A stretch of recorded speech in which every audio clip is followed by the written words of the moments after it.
Hey everyone, and welcome back to Money Journey. Here we focus on finding solid long-term investment opportunities by diving deep into companies' fundamentals and valuation.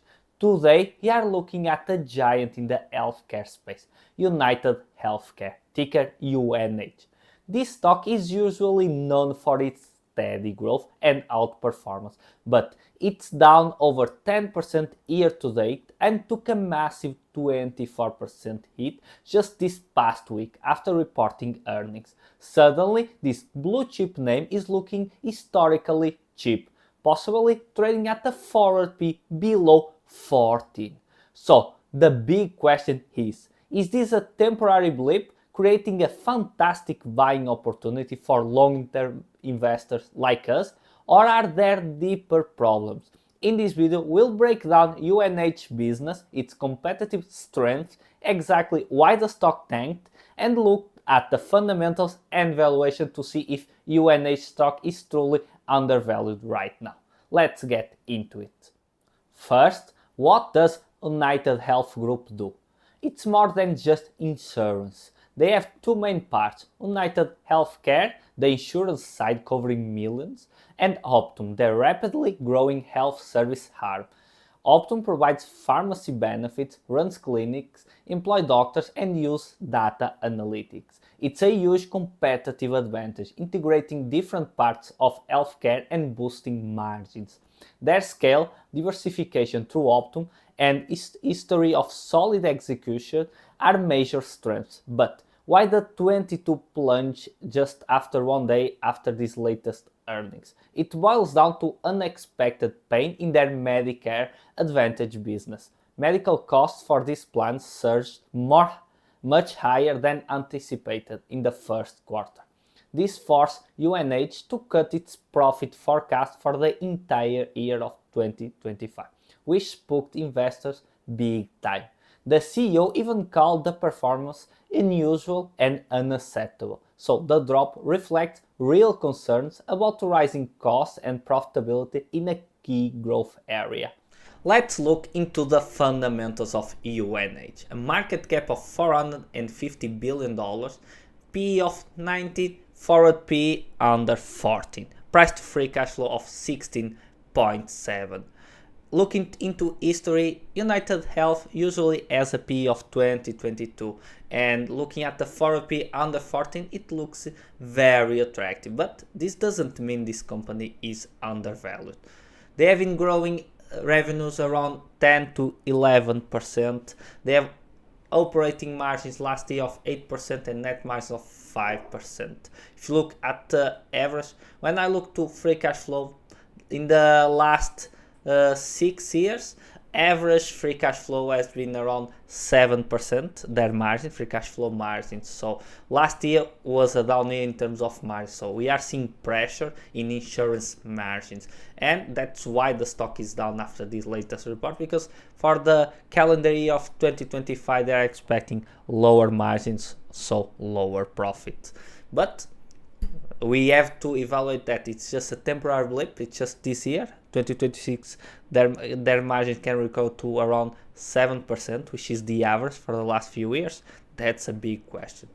So when you look to the balance sheet, pretty good, not bad balance sheet. They have $30 billion in cash, a long-term debt of $71 billion, so net debt of $40 billion. If you look to the free cash flow, 2024 they had $20 billion of free cash flow, so they could pay this net debt in 2 years of free cash flow. So I would say it's a pretty solid balance sheet. When you look to our management checklist, they have been growing good. It's a check mark, around 11%. In terms of gross margins and free cash flow margin, their free cash flow margin has been around 6-7%. So I would say this is a low margin business. Not the perfect business in my opinion. I prefer business with free cash flow margins above 40%, 20%, and gross margins above 50% at least. But there are good things from this. UnitedHealthcare has a pretty steadily growth revenue. They have a moat that is their efficient scale and price advantage, I would say. So that's why they have so lower margins. These lower margins brings them a moat or a competitive advantage, because they can offer better insurance, better service for a lower price, and that's a competitive advantage. In terms of debt, not I would say a company that we like to see, like more cash than their long-term debt, but for a company, an insurance company, they have a pretty good balance sheet. They could pay their net debt in 2 years, so I'll say it's very good. In terms of return on equity and on invested capital, pretty good. Return on invested capital last year's was lower, I would say 13%, but usually the average of the last 5 years in return on invested capital, it's around 25%, which is really high and really good, and I love that. In terms of competitive advantage, we have talked about this business. They have efficient scales and price advantage, competitive advantage. So for me, it's a wide moat. When you compare to their competition like UnitedHealth, for example, they have better margins, more clients, they are growing faster. So for me, UnitedHealthcare is the leader in this market, which is growing, and they have a big advantage. So this is a company that is recession proof. If you have a recession crisis, US consumer will pay for healthcare insurance. They will not cut on that. So this is very good, especially in terms of turbulence.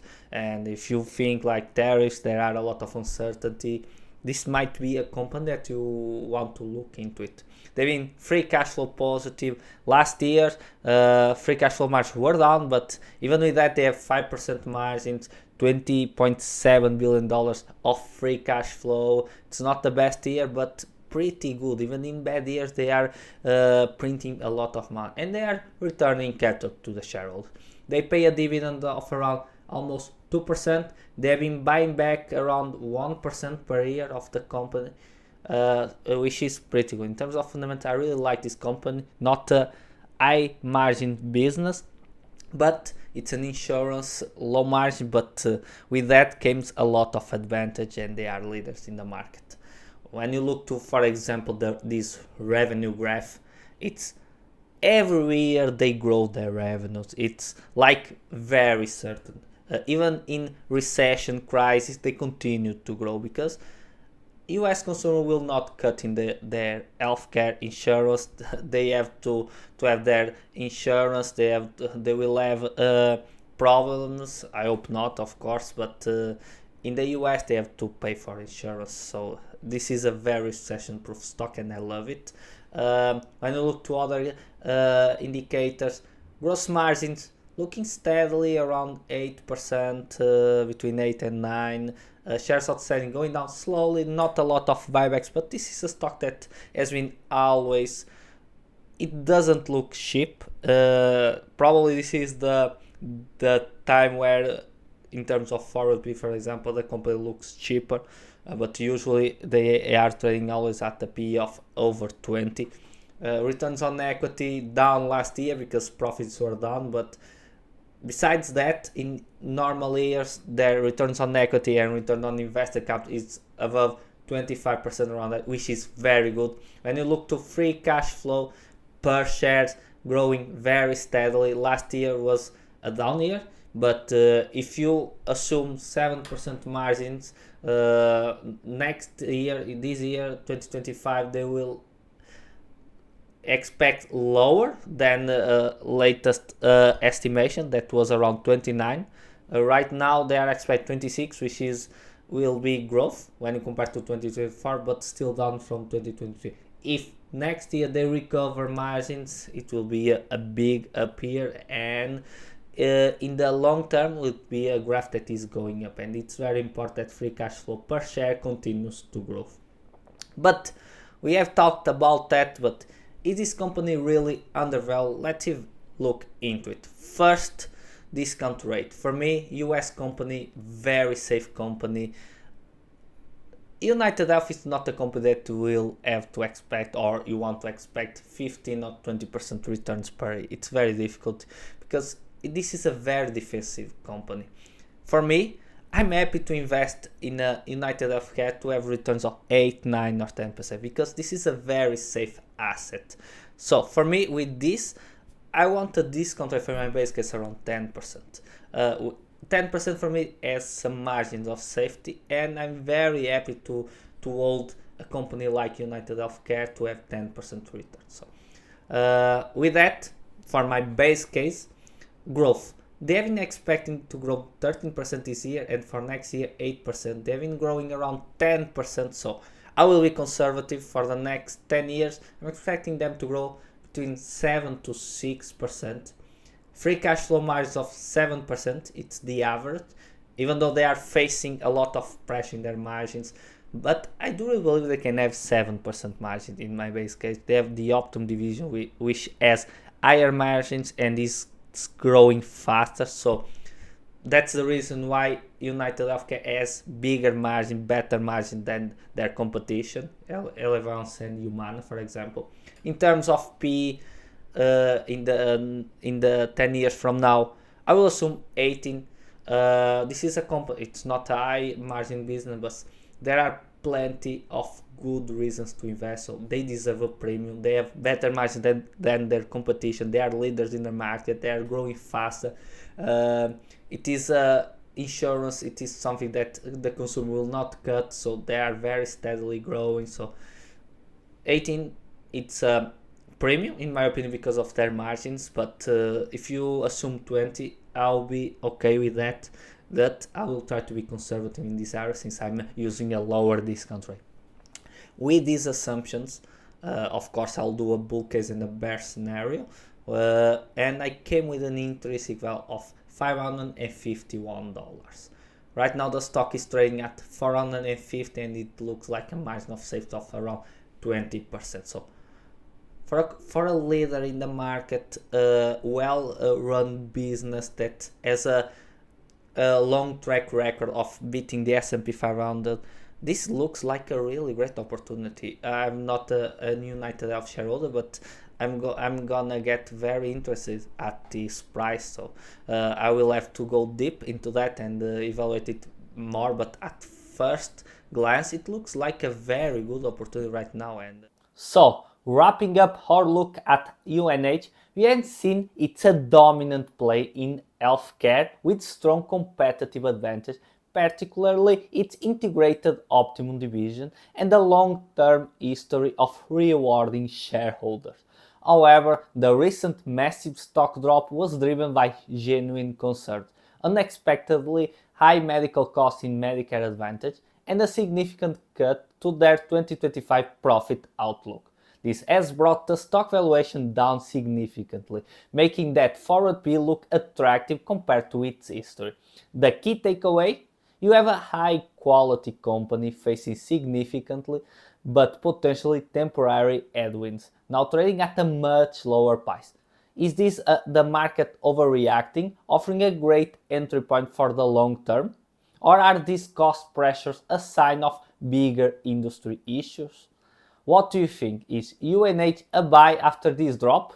Are you adding it to your portfolio, holding, or staying away? Let me know your thoughts in the comments below. If you found this analysis valuable, please hit that like button, and if you want more deep dives into potential investment opportunities, make sure you subscribe to the channel. Thanks for watching, and I'll see you in the next video. This video is for informational purpose only and should not be considered financial advice. Always conduct your own research and consult with a qualified financial advisor before making any investment decision.